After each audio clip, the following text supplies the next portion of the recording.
ये ओट्स पोहा है। चलिए हम देखते हैं कैसे बनता है।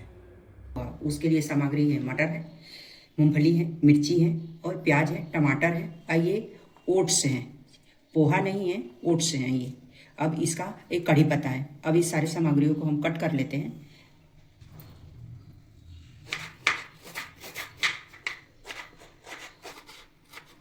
हम कढ़ाई में 1 चम्मच तेल डाल देंगे और इसमें मूंगफली सेक देते हैं।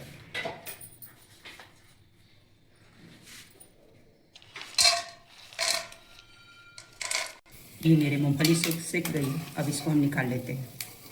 अब इसका हम तड़का लगा लेते हैं। इसमें हम राई डाल दिए, हरा मिर्ची डाल दिए, एक कटा हुआ करी पत्ता डाल दिए, इसमें प्याज डाल दिए। इसको हम थोड़ी देर के लिए रोस्ट कर लेते हैं।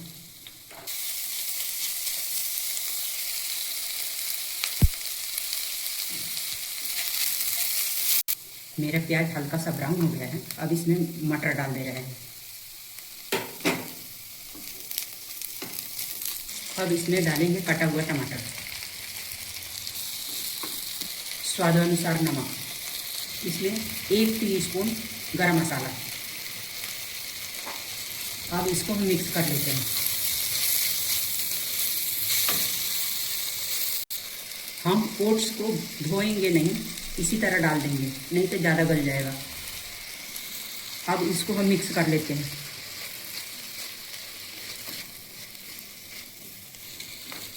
अब थोड़ी देर के लिए ढक के रख देंगे।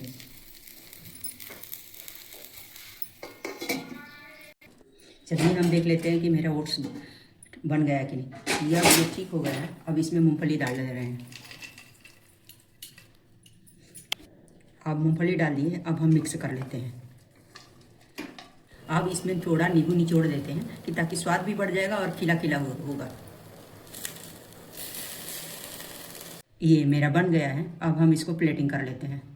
देखिए कितना भरभरा और अच्छा बना है मेरा ओट्स पोहा। ये ओट्स पोहा बच्चों को टिफ़िन में ऐसे खाने में भी बहुत ही अच्छा लगता है और हेल्थ के लिए भी लाभदायक है। इसको बच्चों को भी टिफ़िन में ज़रूर बना के देना चाहिए और अपने हफ्ता में 1 बार तो ज़रूर ही खाना चाहिए ओट्स पोहा। यदि मेरा ओट्स पोहा का वीडियो अच्छा लगता है तो लाइक ज़रूर कीजिएगा, सब्सक्राइब और कमेंट करना बिल्कुल ना भूलिए। वीडियो देखने के लिए बहुत बहुत धन्यवाद।